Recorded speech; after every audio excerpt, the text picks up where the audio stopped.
ایک انسانی کالم میں آئے تاکہ وہ رسول کریم علیہ السلام سے اسلام کی حقیقت جانے، ایمان کی حقیقت جانے، انسان کی حقیقت جانے، اور ان کے سوالات کی وجہ سے دوسرے لوگوں کو ان مسائل کا علم ہو۔ انہوں نے جب آپ سے یہ پوچھا کہ ایمان کیا ہے، آپ نے ایمان باللہ، ایمان بالرسالت، ایمان بالآخرت، کتب، ملائکہ کا ذکر کرنے کے بعد بتایا ان تؤمن بالقدر خیرہ وشرہ نے یہ مسئلہ تقدیر کیا ہے اور دین میں اس کی اہمیت کیا ہے اور اس کی عملی زندگی میں اس کے کیا اثرات ہوتے ہیں، ان چیزوں پر ہمیں آج اس بابرکت موقع پر گفتگو کرنی ہے اور ہمیں ان کو سمجھنے کی کوشش کرنی ہے۔ تقدیر کے بارے میں لوگ افراط و تفریط کا شکار ہو گئے۔ کچھ لوگوں نے یہ کہا کہ تقدیر کوئی نہیں ہے، بس اللہ جو کرتا ہے وہی ہے، اور کچھ لوگوں نے تقدیر کو بے عملی کا ذریعہ بنا دیا اور انہوں نے اس سے اسلام پر بھی کام کرتے ہوئے کہا کہ مذہب تو یہ کہتا ہے کہ تم پر جو بھی جبر ہو جائے، جو بھی تشدد ہو جائے، جو بھی زیادتی ہو جائے پر اسے برداشت کرو کیونکہ یہ تمہاری تقدیر ہے۔ حالانکہ تقدیر کا مسئلہ نہ بے عملی پر ابھارتا ہے اور نہ انسان کو مجبور محض ثابت کرتا ہے اور نہ ہی کسی بھی طریقے سے انسان کی سائیوں کا وش میں منافی ہے، بلکہ حق یہ ہے کہ تقدیر کا مسئلہ دراصل اللہ تعالیٰ کے علم ازلی کو ماننے کا نام ہے۔ اب آپ دیکھیں، سب سے پہلے اس کے مفہوم پر غور کریں کہ تقدیر کا جو لفظ ہے قدر یقدر تقدیر، اس کا معنی ہوتا ہے اندازہ لگانا کسی چیز کا،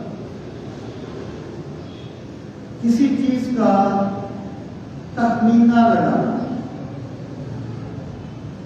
یہ اس کا لفظی معنی ہے۔ اب جب شرعی معنی میں جائیں گے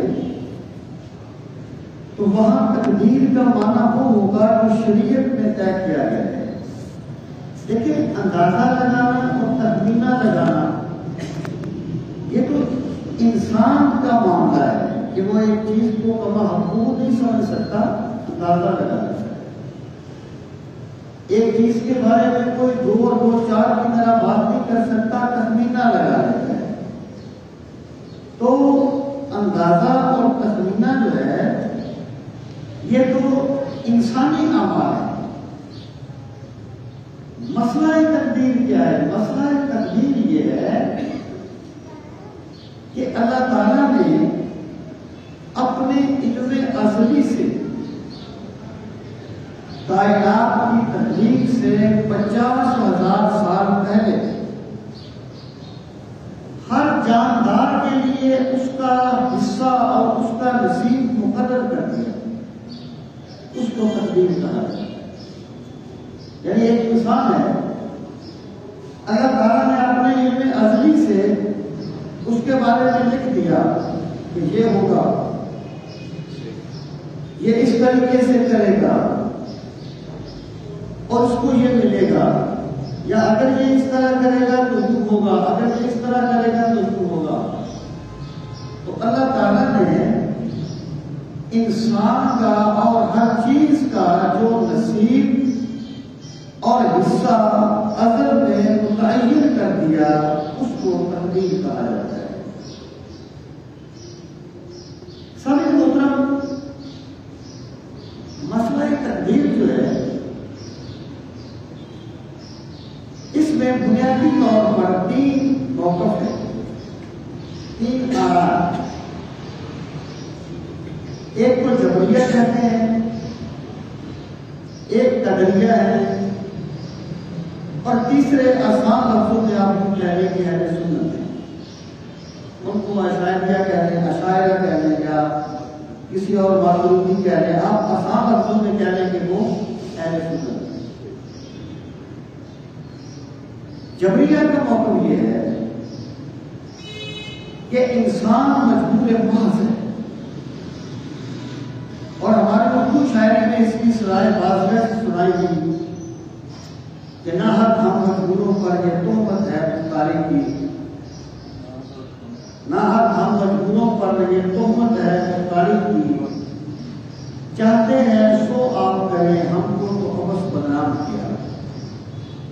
یعنی انسان مجبور محض ہے، اس طریقے سے راشے والا ہاتھ بغیر ارادے کے کامتا ہے، اس طرح انسان کا ہر کام بغیر ارادے کے ہوتا ہے، اس کو جبریہ کہا جاتا ہے۔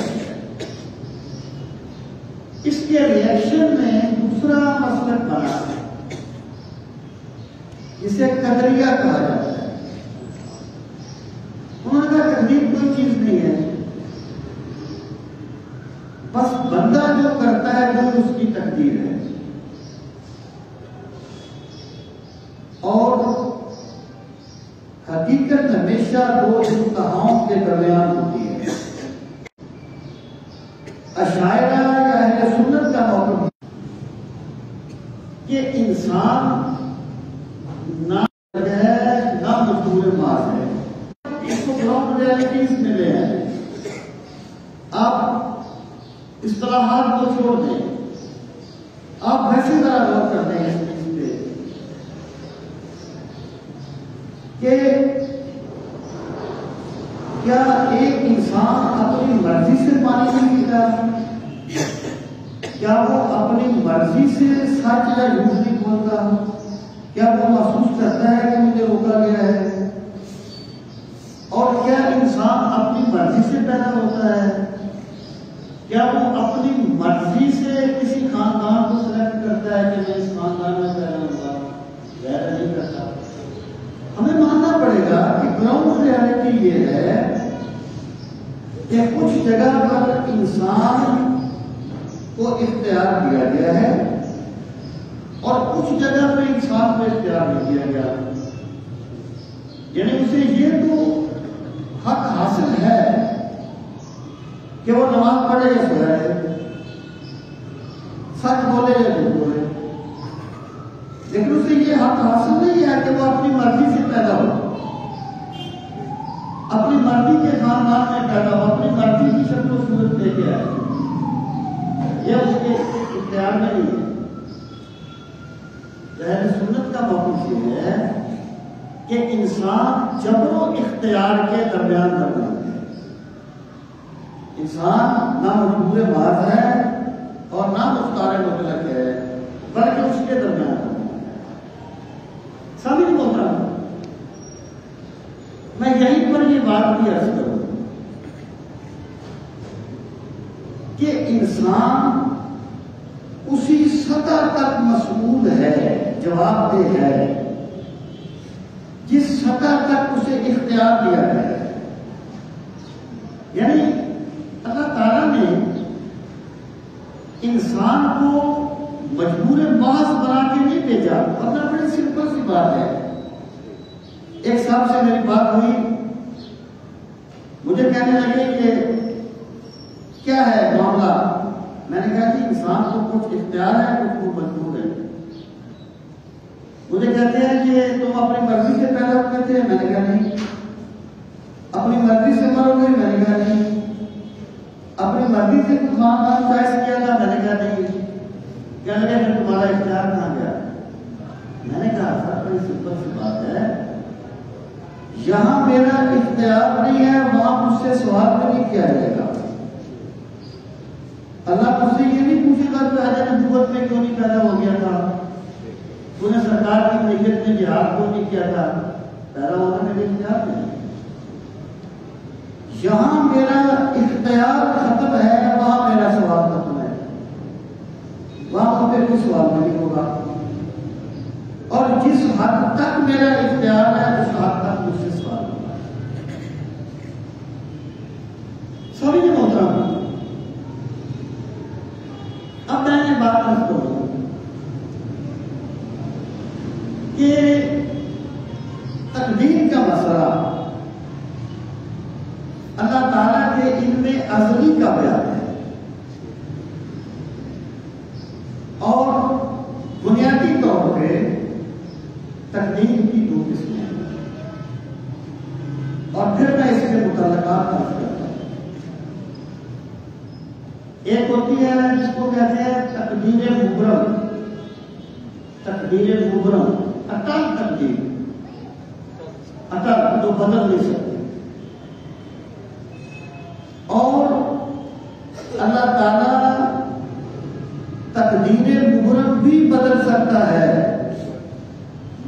اللہ تعالیٰ تقدیر مبرم کے معاملے میں استغفر اللہ کا بے اختیار نہیں ہو گیا۔ ایک اللہ تعالیٰ کا ضابطہ ہوتا ہے، ایک اللہ تعالیٰ کا قانون ہوتا ہے، ایک اللہ تعالیٰ کا فضل ہوتا ہے، اس کی رحمت ہوتی ہے، اس کا کرم ہوتا ہے۔ اللہ تعالیٰ کا ضابطہ تو یہی ہے کہ بندہ پانی پیے گا تو اس کی پیاس بجھے گی، کھانا کھائے گا تو اس کی بھوک مٹے گی، لیکن اس کا پابند نہیں ہے۔ وہ جب چاہتا ہے بغیر کھانا کھلائے بھی بھوک مٹا دیتا ہے، جب چاہتا ہے بغیر پانی پلائے بھی پیاس مٹا دیتا ہے، وہ اپنی قدرت ہے۔ تو تقدیر مبرم نہیں بدلتی، یہ اللہ کا قانون ہے، اللہ اس کا پابند نہیں ہے۔ وہ اقبال نے کہا تھا کہ محمد سے وفا تم نے تو ہم تیرے ہیں، یہ جہاں چیز ہے کیا لوح قلم تیرے ہیں۔ کہ مدینے والی سرکار کا وفادار بن گیا، جب تو اللہ کی محبوبیت کے دائرے میں داخل ہوگا تو پھر اللہ تعالیٰ تیرے ہاتھ میں تقدیر کا قلم دے دے گا، لوح محفوظ تیرے سامنے کر دے گا، جو چاہتا ہے لکھ دینا، جو چاہتا ہے مٹا دینا۔ اور یا اللہ کی تصرف سے، ان کی نظر عنایت سے اللہ تعالیٰ تقدیر مبرم بھی بدل دیتا ہے، وہ پابند نہیں ہے اس پر، لیکن یہ روٹین کی بات ہے کہ تقدیر مبرم ہو تو بدلتی نہیں ہے۔ اور تقدیر معلق کیا ہے؟ تقدیر معلق یہ ہے کہ اللہ تعالیٰ ایک چیز کو دوسری چیز کے ساتھ وابستہ کر دیتا ہے۔ یہ میں اس لیے کہہ رہا ہوں کہ اگر کوئی بندہ یہ سمجھتا ہے کہ جناب تقدیر کا مسئلہ تو ہمیں بے عملی پر ابھارنا ہے، ٹھیک ہے جی تو ہونا ہوگا ہو جائے گا، ٹھیک ہے جی تو اللہ نے دیا وہی ہوگا۔ اب مجھے جی بتائیے، اگر ایک انسان اتنا ہی بے بس ہے تو پھر اللہ گناہ کرنے کی صلاح کیوں دیتا ہے؟ اگر انسان اتنا ہی بے بس ہے تو پھر سوال و جواب کا مقصد کیا ہے؟ کیا یہ ممکن ہے کہ آپ ایک بندے کے آنکھوں پر پٹی باندھ دیں اور پھر اس کو مارے گی تو دیکھتا کیوں نہیں ہے؟ ایک بندے کے آپ کانے توڑ دیں اور پھر اس کو سزا دے کہ تو چلتا کیوں نہیں ہے؟ کیا کوئی بندہ ایسا سوچ سکتا ہے؟ تو اللہ جو احکم الحاکمین ہے، جو ارحم الراحمین ہے، اس کے بارے میں ایسی باتوں کا صبر کیوں کیا جاتا ہے؟ اللہ تعالیٰ اپنے بندے کے ساتھ کرم تو ضرور فرماتا ہے، زیادتی نہیں فرماتا۔ وَمَا رَبُّكَ بِظَلَّامٍ لِّلْعَبِيدِ، یہاں جو ظلام کا صیغہ ہے نا، یہ مبالغہ کے لیے نہیں ہے، نسبت کی نفی کے لیے۔ اللہ تعالیٰ ذرہ برابر بھی زیادتی نہیں کرتا، اللہ تو بندے کے ساتھ قدر کرتا ہے۔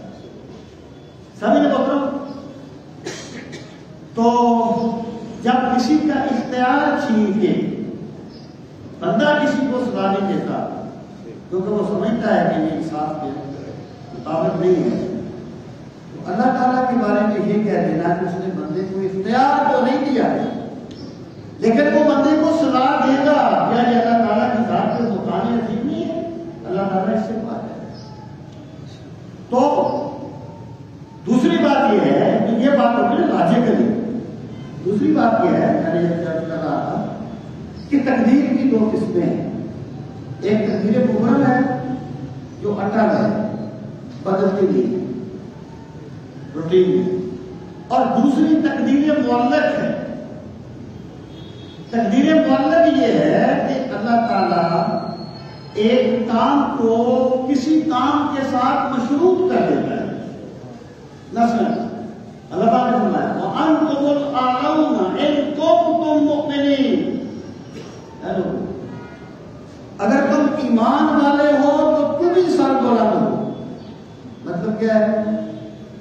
اگر تم ایمان کے تقاضے پورے کرو گے، اگر تم ایمان کے مطالبات پورے کرو گے تو تمہاری تقدیر سربلندی ہے، اور اگر تم ایمان کے تقاضے پورے نہیں کرو گے تو تمہاری تقدیر ذلت ہے۔ یہ معلق ہے تقدیر۔ حضرت موسیٰ نے کہا یا قوم ادخلوا الارض المقدسۃ التي كتب الله لكم ولا ترتدوا على ادباركم فتنقلبوا خاسرین، اے میرے قوم اس بستی میں داخل ہو جاؤ، یہ بستی اللہ نے تمہارے لیے لکھ دی ہے، اور پیٹ پھیر کے نہ بھاگنا ورنہ تم ذلیل و خوار ہونے والے ہو جاؤ۔ مطلب کیا ہے؟ اگر تم شجاعت کا ثبوت دو گے، بہادری کا ثبوت دو گے اور بستی پر حملہ کرو گے تو تمہاری تقدیر سزا ہے۔ اگر تم ذلت، اگر تم بزدلی دکھاؤ گے اور جہاد سے راہ فرار اختیار کرو گے تو پھر تمہاری تقدیر ذلت ہے، ناکامی ہے۔ تو بعض تقدیریں مبرم ہوتی ہیں، بعض تقدیریں معلق ہوتی ہیں۔ اب ایک بندہ جو ہے وہ فرض کرے وہ بیمار ہے، تو مذہب کدھر کہتا ہے کہ تم کسی ڈاکٹر کے پاس نہ جاؤ کہ جو کچھ لکھا ہوا ہے وہ ہو جائے گا؟ نہیں، ممکن ہے کہ یہ تقدیر معلق ہو، اللہ نے یہ لکھا ہو کہ فلاں بندے کے پاس جائے گا تو اس کو شفا ملے گی، فلاں کے پاس نہیں جائے گا تو اس کو شفا نہیں ملے گی۔ تو کوئی بھی جو کام ہے بندے کے پاس کیا علم ہے کہ اس کی حیثیت کیا ہے؟ جب ایک تقدیر معلق ہے تو بندے کا کام یہ ہے کہ وہ اپنی طرف سے پوری کوشش کر دے، اگر اسے پھر بھی نہ ملے تو پھر وہ سمجھ لے کہ یہ میرے رب کا فیصلہ ہے اور یہ میرے رب کی تقدیر ہے۔ ہم اس کو اس طرح آپ بھی سمجھ سکتے ہیں کہ جو تقدیر ہے نا، تقدیر اس کے تین دائرے ہیں، ایک پہلا دائرہ ہے، ایک دوسرا دائرہ ہے، ایک اس سے اوپر کا تیسرا دائرہ ہے۔ پہلا دائرہ جو ہے نا اس میں اللہ تعالیٰ نے انسان کو مکمل اختیار دیا ہے۔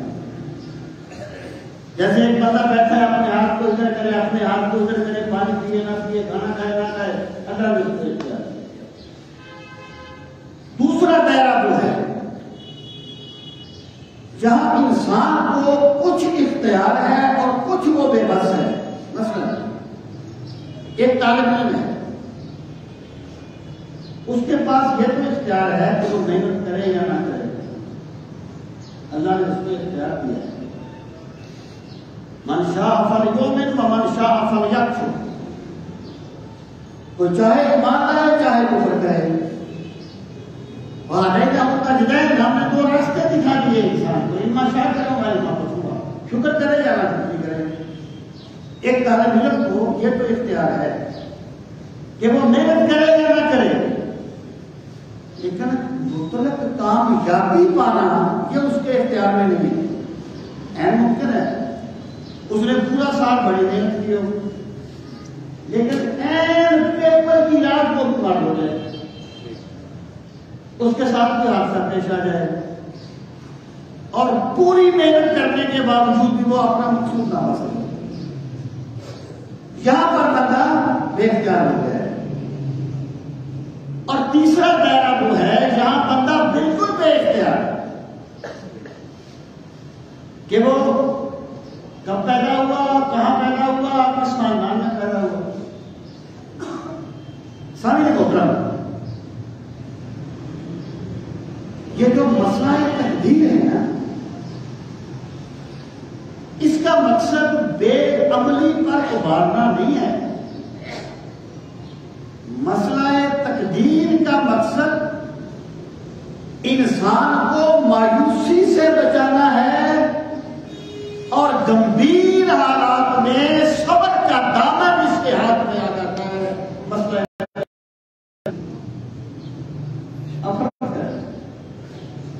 کہ ماں جو ہے وہ اپنے بیٹے کو بس میں سوار کروا دیتی ہے، آگے جا کے بس کا ایکسیڈنٹ ہو جاتا ہے۔ اگر ماں یہ سوچ لے کہ میں نے اپنی طرف سے تو اپنے بچے کو، اپنے بیٹے کو سفر پر بھیجا تھا، لیکن یہ اس کی تقدیر تھی کہ اس کے ساتھ کیا حادثہ ہو گیا، تو تقدیر کا مسئلہ اسے سہارا دیا۔ دیکھیے، اللہ تعالیٰ اپنے بندے کے ساتھ کبھی زیادتی نہیں کرتا۔ ایک حدیث پاک میں آتا ہے، پہلے ذرا اس کا مفہوم سنیں، پھر میں اسے نتیجہ نکالوں کہ جب ایک انسان شکم مادہ میں ہوتا ہے، ماں کے پیٹ میں ہوتا ہے بچہ، تو جب اسے 4 مہینے ہو جاتے ہیں تو اللہ تعالیٰ سینے ڈوبے ہیں سائز کے آس پاس، آخر میں جا کے وہ دوستی ہو گیا۔ اب سرکار نے فرمایا دوسرا ہے، اللہ تعالیٰ نے لکھ دیا تھا کہ یہ صادق مند ہے، جنتی ہے، اب وہ دنیا میں آیا، اس نے برے کام کرنے شروع کر دیے، وہ برے کام کرتا رہا یہاں تک کہ وہ ایک بارش کا فاصلہ رہ گیا اس کے اور دوزخ کے درمیان۔ اب جب اس نے وہ جہاں تک پہنچا تو وہ لکھا ہوا غالب آ گیا جو اللہ نے لکھا تھا، فرشتے نے لکھا تھا۔ اللہ تعالیٰ چاہتا ہے تو فرشتے کو ہو جاتا ہے۔ یہ کہتے ہیں نا کہ معافی الرحم کا علم کسی کو نہیں ہے، یہ انسانی علم کی نفی ہے، عطائے الہی کی نفی نہیں ہے۔ اللہ تعالیٰ چاہتا ہے تو ہو جاتا ہے، فرشتے کو ہو گیا۔ اب دیکھیے تو سرکار نے فرمایا اگر وہ لکھا ہوا غالب آ گیا، اب اس برے انسان نے اچھے کام کرنے شروع کر دیے آخری لمحے جا کر، یہاں تک کہ جب اس کی موت ہوئی تو وہ جنتی تھا، جنت میں چلا گیا۔ اب دیکھیے موت کے وقت اس نے اچھے کام آخری عمر میں جائے۔ شیخ عبداللہ محمد دیوبندی فرماتے ہیں کہ یہ اللہ تعالیٰ نے دونوں صورتیں بیان فرمائیں۔ اس کا مقصد کیا ہے؟ ایک مقصد یہ ہے کوئی بندہ اپنے تقوی پر نازا نہ ہو، اس نے جتنی بھی نیکی کی ہے نا، جتنا بھی وہ نیک ہے، وہ کبھی یہ نہ سوچے کہ میں لازمی جنتی ہوں، نہ جانے آخری عمر میں جا کے کیا ہوگا۔ اور دوسرا یہ ہے اگر کوئی بندہ برے کام کر رہا ہے، کوئی بندہ اسے حقارت کے ساتھ نہ دیکھے کہ یہ برا ہے، شاید اللہ اسے آخری عمر میں جا کے نیکی کرنے کی توفیق دے دے۔ حضرت شیخ عبداللہ محمد فرماتے ہیں کہ بھائی اس حدیث کا مقصد بے عملی کا پیغام دینا نہیں ہے، اس حدیث کا مقصد انسان کو تکبر سے بچانا ہے اور دوسروں کو حقیر جاننے سے بچانا جانا ہے۔ اب کیا فرماتے ہیں کہ ایسا کبھی نہیں ہوا کہ اللہ تعالیٰ کے دکھنے کی وجہ سے ایک بندہ دوست میں چلا گیا، یہ اللہ کے کرم سے بعید ہے، یہ اللہ کی رحمت سے بعید ہے، یہ صرف ایک امکانی صورت کا بیان ہے، ورنہ اللہ اپنے کرم سے گناہگاروں کو نواز تو دیتا ہے، لیکن یہ نہیں ہوتا کہ یار فریدہ پتہ تو بچی جدو کھلیاں کا فردیاں کریاں اس وقت پتہ چلے گا، اور کبھی کسی کو حقیر نہ جانو، شاید وہ نیکی کر لے آخر میں جا کے۔ حضرت شیخ عبدالقادر جیلانی رحمۃ اللہ تعالی فرماتے ہیں نا، فرماتے ہیں کسی بندے کو حقیر نہ جانا کرتے، دیکھیے یہ تصوف ہے، تصوف رنگ برنگے کپڑے پہننے کا نام نہیں ہے، تصوف دین کا مغز ہے، دین کی روح ہے۔ وہ فرماتے ہیں کبھی کسی کو حقیر نہ جان، اگر کوئی کافر ہو نا، کافر میں بات کو مختصر کر رہا ہوں، یہ میں ٹاپ نہیں ہے، اگر کوئی کافر ہو نا فرماتے ہیں اس کو بھی حقیر نہ جانا کر، یہ سوچ کہ شاید اللہ اسے آخری عمر میں اسلام کی توفیق دے دے، اور نہ جانے تیرا انجام کیسا ہو۔ یہی ہے مسئلہ تقدیر۔ دیکھیے ایک بات میں یہ بھی عرض کروں کہ انسان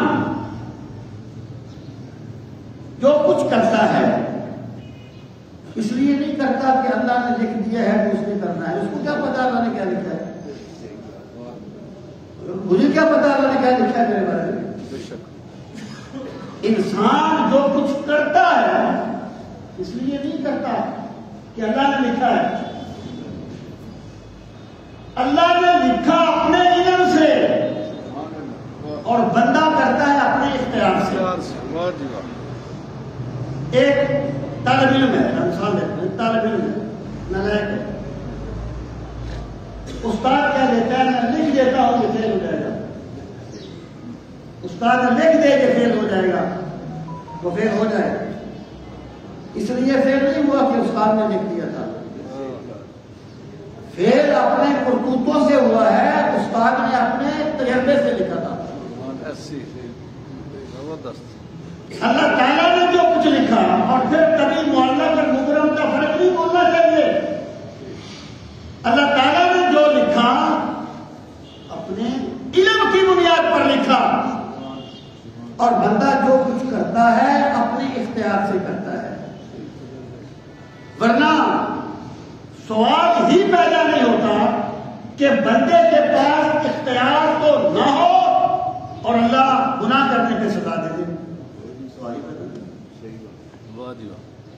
کہتے ہیں کہ محمود غزنوی ایک مرتبہ اپنے محل میں بیٹھا تھا، اس نے ایک نجومی کو بلایا، نجومی سے کہنے لگا کہ اپنے علم کی بنیاد پر مجھے بتا کہ میں کس دروازے سے باہر نکلوں گا۔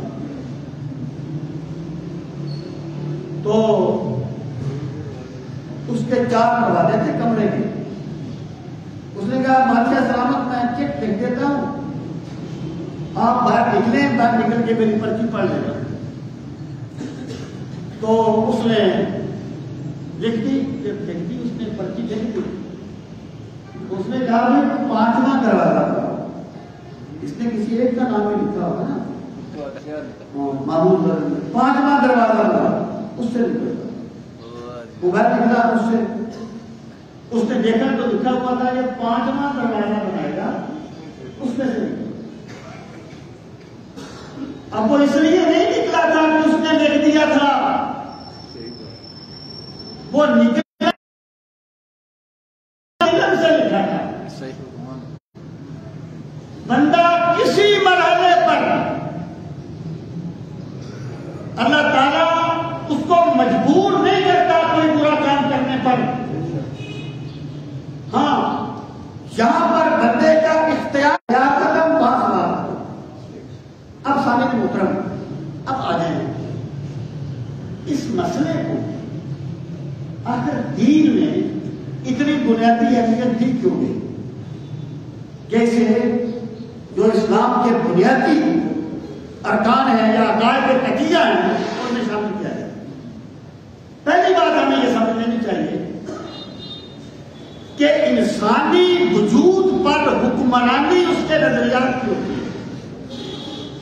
جسم اس کا غلام ہوتا ہے، جسم جو ہے نا نظریات کا غلام ہوتا ہے، اصل حکمرانی نظریات کی ہوتی ہے، اور مذہبی نظریات کو ہی عقائد کہا جاتا ہے۔ سامعین محترم، اگر ایک بندے کا نظریہ حق پر مبنی ہو تو حالات کیسے بھی کیوں نہ ہو، باقی نظر میں اس کا نظریہ اسے سہارا دیتا ہے، اس کا نظریہ اسے بچاتا ہے۔ یعنی بندے کے وجود پر حکمرانی نظریات کی ہے۔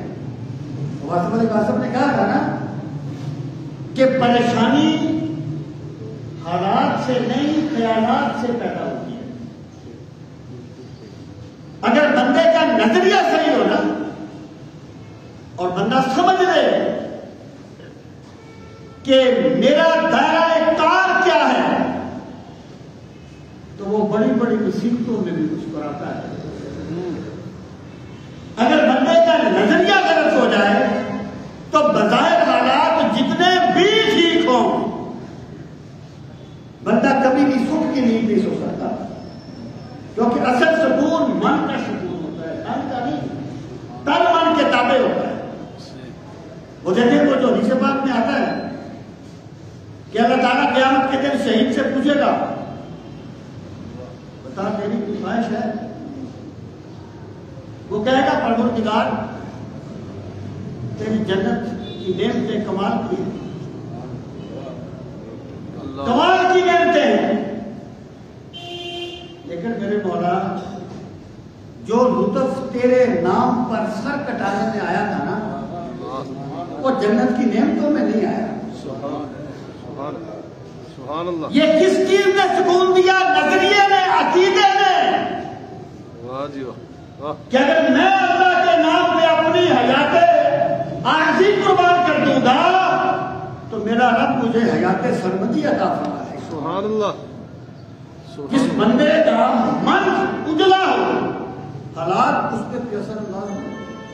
وہ حضرت حاجی طالب اللہ محمد مکی رحمۃ اللہ تعالیٰ علیہ کی ملفوظات میں ہے کہ جب حضرت ایوب صحت مند ہو گئے، ایک دن جبریل امین نے پوچھا کہ صحت بہتر تھی یا بیماری بہتر تھی؟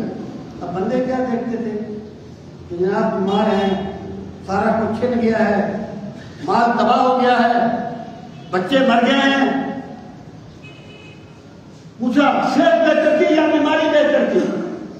تو فرمانے لگے صحت بھی میرے رب کی عطا ہے اور بیماری بھی میرے رب کی عطا ہے۔ جب بندہ سمجھ لے نا سب کچھ یاد کی طرف سے آتا ہے پھر پیمانے بدل جاتے ہیں، کہنے لگے دونوں میرے رب کی عنایات ہیں۔ کہنے لگے لیکن جب میں بیمار تھا نا، شام کا وقت ہوتا، میں کھانستا تو میرے رب کی طرف سے آواز آتی تھی ایوب تیرا کیا حال ہے؟ میں ساری بیماری بھول جاتا تھا اور رات کیفیت میں گزر جاتی تھی، اور جب صبح کا ٹائم ہوتا پھر میرے رب کی من موہنی آواز آتی ایوب تیرا کیا حال ہے؟ محبوب کی صدائے کے آواز سن کر میرا پورا دل کیفیت میں گزر جاتا تھا۔ یہ ایکچولی نظریات ہیں جس پر زندگی کا تعلق مدار ہے۔ اب آ جائیں کہ یہ جو تقدیر کا مسئلہ ہے اس کو یہ کیوں اہمیت دی گئی؟ اللہ رب العزت نے تقدیر کے مسئلے کو، اس کے واجب کو، مجھے ایک مرتبہ ایک بندے نے کہا کہنے لگا یہ جو تقدیر کا مسئلہ ہے یہ ویسے طفل تسلی نہیں ہے. میں نے کہا طفل کا لفظ نہ وہ تسلی ضرور ہے. طفل تسلی تو ہوتی ہے نا ویسے کسی کو بندہ مر رہا ہے ڈاکٹر کہا نہیں تو ٹھیک ہے کچھ ہو جائے گا. ڈاکٹر کا اپنا اچھی بات ہے حوصلہ دیتے یہ ہوتی ہے طفل تسلی. میں نے کہا یہ طفل تسلی نہیں ہے یہ تسلی ہے.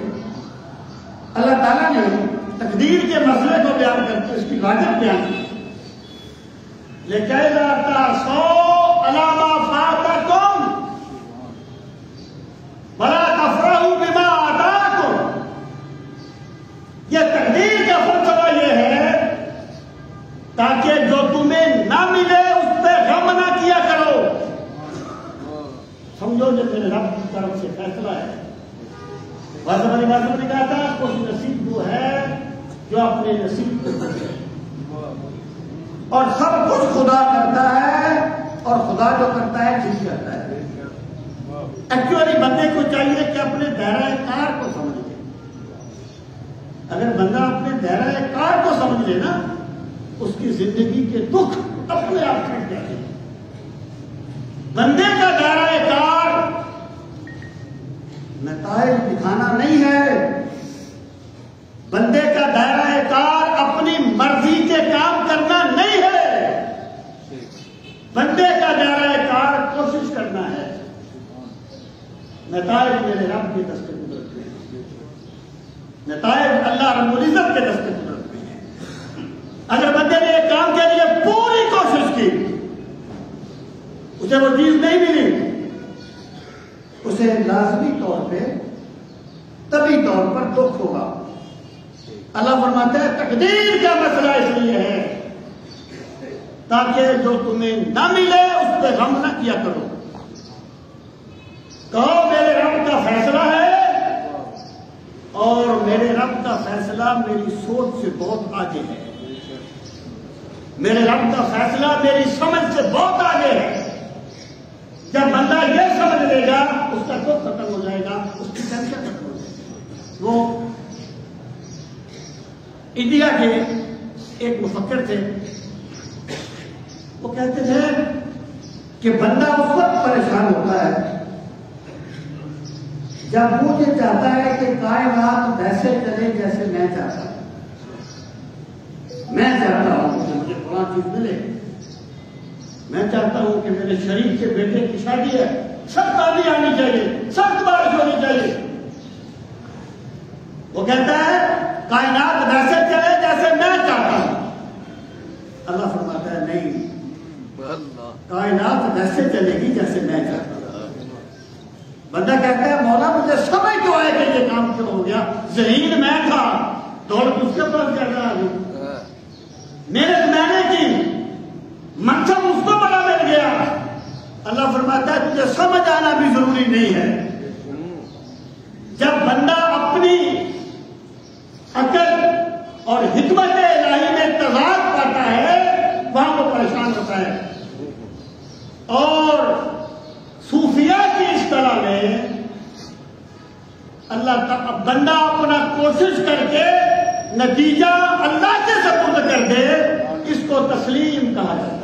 الصبر والتسلیم اس کو کہا جاتا ہے. اور حضرت مجدد پاک کی بات میں نے پہلے بھی آپ کو سنائی.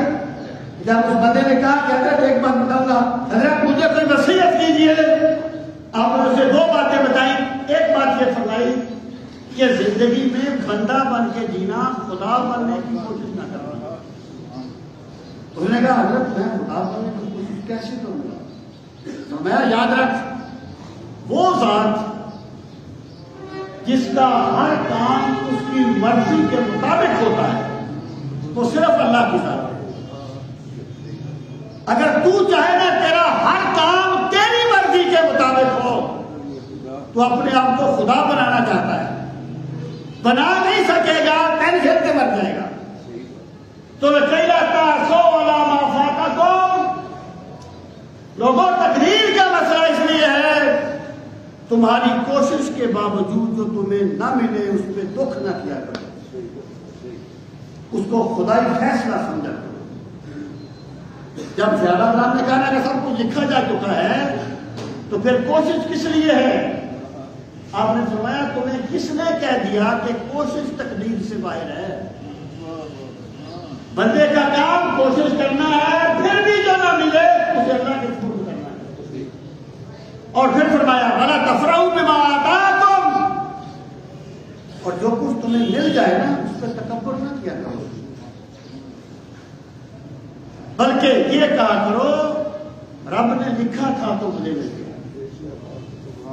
لوگوں کو ملا ہے تو مقدر سے ملا ہے، اس سر کو یہ رتبہ بھی تیرے در سے ملا ہے، اور حق یہ ہے کہ یہ سر بھی تیرے در سے ملا ہے، اور لوگوں کو ملا ہے تو مقدر سے ملا ہے، اور مجھ کو تو مقدر بھی تیرے در سے ملا ہے۔ یہ بندے کی کمزوری کیا ہے؟ باسم نے کہا تھا جب انسان کی کشتی بمر میں پھنستی ہے اللہ کو یاد ہے، جب کشتی باہر آتی ہے اپنے قوت بازو کی طرح نہیں جاتا ہے کہ جناب میں نے یہ کیا، جناب میں نے یہ کیا۔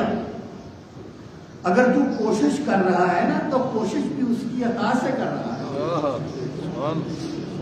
بندہ کہتا ہے جو میں نے بڑی کوشش کی، میں نے بڑی محنت کی، ٹھیک ہے محنت کرنی چاہیے، کوشش کرنی چاہیے، لیکن میں کو نکال دے۔